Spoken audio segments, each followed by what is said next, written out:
and we decided we're going to start reading, taking a couple days and doing the Tiger Rising read alouds live during our reading lesson, so we're all on the same page. So that's kind of what we're going to do today. So if you have it, you need to grab your reader's notebook. You need to grab your Post-it notes if you've got them by you, and you need a pen or a pencil, something to write with, because we're going to work with the Tiger Rising a little bit more closely today, kind of together. So if you're in your notebook, you need to be in the whole group section, and you need to label your notebook today's date, so September 1st, and the Tiger Rising, so you know that today you're taking notes over the Tiger Rising. And so we're going to read. We're going to kind of stop and jot as I read chapter 12 and write down things that are important in the story, so we can kind of keep track, and use that to help us guide us in our own work when it comes to reading in small groups and individually. So grab your notebook and a pencil, label it September 1st, the Tiger Rising, and we're going to move forward with reading chapter 12. So our goal today, Eric, can you read our goal? Okay. To read and practice jotting notes of chapter 12 of the Tiger Rising. Thank you. So today we're going to take notes about the important things we think happen in the chapter. So you can do a couple things. You can take the notes while I'm reading, and then we'll share them at the end, or you can listen to the whole chapter until we get to the end, and then we'll take notes or write down the things together that we thought were important about chapter 12. All right, so it's up to you. If you want to write down things while I'm reading, I'm noticing several people have their notebooks out and ready to go, so thank you. Oh my gosh, guys, I got the yawns now. So thank you for those of you who are ready to go. But I'm going to go ahead and start reading chapter 12. So if you guys remember who have been following along, we left off, I'm going to double check, make sure I don't give you bad information, where Rob told Sistine, I know where we can find a tiger, and she says, where? So chapter 12. We got to walk through the woods, Rob said. He looked doubtfully at Sistine's bright dress and shiny black shoes. You can give me some of your clothes to wear, she told him. I hate this dress anyway. And so he took her to his motel room, and there Sistine stood and stared at the unmade beds and the tattered recliner in the room. Her eyes moved over his father's gun case and then went to the macaroni pan from the night before, still sitting on the hot plate. She looked at it the same way she looked at the Kentucky Star sign and the motel and him, like she was trying to add it all up in her head and figure out some complicated equation or puzzle. Then she saw his carvings, the little wooden village of odd things that he had made. He had them all on the TV dinner tray beside the bed, just sitting there out in the open. Oh, she said. Her voice sounded different and lighter. Where did you get those? She went and bent over the tray and studied the carvings, the blue jay and the pine tree and the Kentucky Star sign, and the one that he was particularly proud of, his father's right foot. It was life-size and accurate, right down to his weird little toe. She picked them up one by one and then placed them back down carefully. Where'd you get them? She asked again. I made them, said Rob. She did not doubt him, as many people would. Instead, she said, Michelangelo, the man who painted the Sistine Chapel ceiling. He sculpted too, did you know that? You're a sculptor, she said. You're an artist. Nah, said Rob, and he shook his head. He felt a hot wave of embarrassment and joy roll over him at the same time. It was a little like it lit his rash on fire, so he bent forward and rubbed his hands down his legs, trying to calm them down. When he straightened back up, he saw that Sistine had picked up the carving of her. He had left it lying on his bed, and intending to work on it again that evening to make it more detailed. He held his breath as she stared at the piece of wood. It looked so much like her, with her skinny legs and small eyes and her defiant stance, that he was certain she would be angry about it.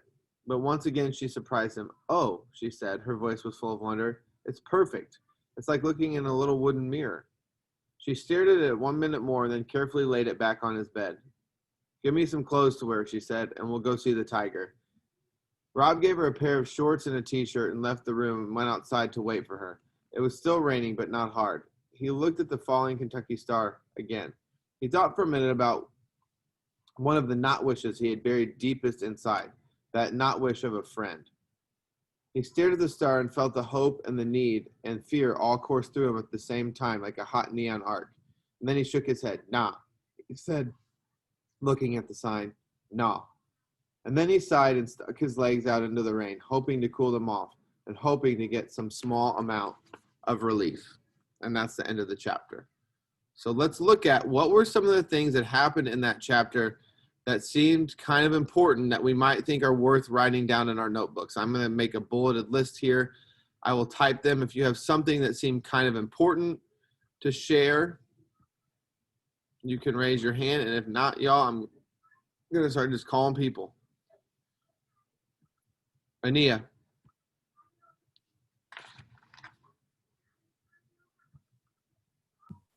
When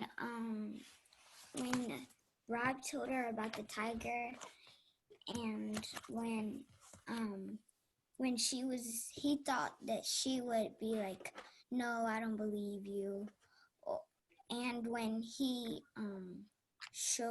when she got the sculpture of her off his bed, he thought she wouldn't like it, but she surprised her and said, oh, and she liked it.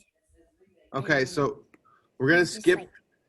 We're gonna skip the part about the tiger because that was from last chapter. But we are gonna add. So, Rob, it's not let me type. So Rob is worried Sistine will be mad about the carving, but she says it's perfect. So yeah, that was one big thing that happened, right? She loves that carving he made of her. What's something else that happens in that chapter that seems kind of important? Something that was said or something that was done. Cynthia. Sistine doesn't like her dress. Say that again louder. Sistine doesn't like her dress and tells Rob to give her new clothes. Okay, so Sistine doesn't really like wearing her fancy dress. So that leads me to believe maybe her mom dresses her that way, right? Like maybe she doesn't really want, that's not who her personality is, but because her mom wants her to do it, she does it. What did it say? I'm going to go back and read this one part because it seems kind of important. It says, it was still raining, but not hard. Rob looked for a minute at the falling Kentucky star. He thought for a minute about one of his not wishes he had buried the deepest, the wish for a friend. He stared at the star and felt the hope and the need and fear course through him like a hot neon arc all at the same time. But then Rob shook his head. Nah, he said to the Kentucky star. Nah. So what does that kind of lead us to believe? What is he starting to kind of hope, do you think? Somebody besides Cynthia and Ania. Clay, what do you think? I think that he is hoping. I think that he is hoping for a friend now. Specifically who? Sistine. I Yeah. mean, Rob is hoping for a friend. Yes. Yeah, he's hoping that Sistine becomes his friend, right? But he's trying to hide that hope. Why? We're not going to write down, but why do you think he's trying to not feel that hope and not feel like he wants to? Why do you think he says no and like shakes his head like no? Like, I don't want to hope that she's my friend. Why do you think he would do that? Why do you think he would feel that way? Probably because he is just a little embarrassed of it, and he never mostly had a friend before. So he's probably embarrassed about it. But if he's never really had a friend like that before, and then he's worried and he wants Sistine to be his friend, well, how do you think he would feel if she said no, or seemed like he didn't want to be friends? He'd probably feel like he's upset or disappointed, right? If he wants to be her friend and Sistine doesn't show those feelings back to him, like she wants to be his friend. I think the other thing is, do you remember, what did Sistine call him? Where it said like he felt like a wave of joy like went over him and he felt warm in his legs. She said something, she called him something where he felt like joy and he felt happy. Does anybody remember what she said? What she said he was, or what she called him? She talked about Michelangelo. Corbin, is your hand up? Okay, go ahead. She said that Rob was an artist when he saw the carvings. Yeah, so Sistine calls Rob an artist. Right? And it makes him feel happy. And really, this is the first time in the whole story that we've seen Rob show any feeling of joy or happiness, right? Other than maybe when he saw the tiger.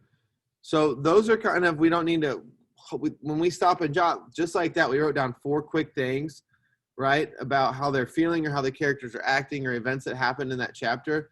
That's all we really need to do, right? We don't need to go into this like long, drawn out note taking every single time. We can focus and highlight just the parts that seem very important to us and use those to kind of guide what we're thinking. So like yesterday in small group, a lot of you guys read with us one-on-one. I'm planning on doing that with my groups again today, where I'm going to sit down with you, let you read, and we're going to kind of talk about things, but you don't have to write down the whole page, right? We wrote down 4 sentences from that chapter, and that chapter was 3 pages long. That's all we're trying to do is focus on what is the most important and what seems like it's worth writing down or it's worth noting. All right, I want to show you guys a couple things before we move on today and let you know exactly what your job is in reading when we move forward, because it's going to be to go to Canvas and complete today's assignment, which is the question, how did Rob feel when Sistine called him an artist? Use details from the chapter to support your answer. So you're going to say, Rob felt like this when Sistine called him an artist, and then you're going to use details about what happened. So I'm going to go and show you on Canvas where you got to go to do that. So you're going to go to reading, and you're going to go to Tuesday, and then reading. Tiger Rising, chapter 12. This is 4 free points. This is an easy A, you guys. All you have to do is go on there and say how Rob felt and use details to tell us how you know that, right? If you just go on and say Rob felt happy, that's not cutting it, and you're going to get a 2 out of 4, and that's not a passing grade, okay? You need to go on and say Rob felt happy, and I know because, and explain it. So I'm going to reread that section here in just a second. The other thing you have to do after that is it says Lexia lessons. You're answering one question, and then you're reading your book and then doing Lexia lessons today. You should have plenty of time to do all 3 because it's only 8:53. We're getting ready to log off at probably 8:56 and give you plenty of time today to get these things done. So you've got to make sure those are getting done. All right, I'm going to go home one more time. I'm going to stop sharing my screen. Oh, sorry. Wait, what do we do? So your job, I guess I'll share my screen again really quick. Your job today is to go to Canvas and answer that question. I'm going to read that section of the book here one more time. Then the question is, how did Rob feel when Sistine called him an artist? Use details from the chapter to support your answer. Then it says read for 20 minutes. You're going to take notes on your book, then complete 2 Lexia units. That's your job today. Really quickly, I'm going to reread that section. So you guys, if you didn't write it down before, you might want to write down in your notebook as you hear me read it, what he says. All right, so it says, she went and bent over the tray and studied the carvings. The blue jay and the pine tree and the Kentucky star sign, and the one he was particularly proud of, his father's ugly right foot. It was light-sized and accurate right down to the little toe. Sistine picked them up one by one and then placed them back down carefully. Where did you get them? She asked again. I made them, said Rob. She did not doubt him, as some people would. Instead, she said, Michelangelo, the man who painted the Sistine ceiling, he sculpted too. You're a sculptor, she said. You're an artist. Nah, said Rob. He shook his head. He felt a hot wave of embarrassment and joy roll over him all at the same time. It lit his rash on fire. He bent and rubbed his arms and his arms and hands up and down his legs, trying to calm them down. He had not felt a rush of joy like this in a long time. All right, so that's that section you're going to write about in your response today. After we done with all of that, So, well, you're still going to have reading groups. So after you answer that question, you're going to go read for 20 minutes and take notes about your book. And then you're going to do Lexia in that order. Okay. So in that order. Then what do we do after that? After that, you're going to have your break until math, right? So you're going to go on, answer the question, read for 20 minutes and take notes. Don't forget you're going to go to your small groups because we had a couple people miss their small groups yesterday. And then after your small groups, you're going to, after your small groups, do Lexia, okay? Got to make sure you guys are getting all that done.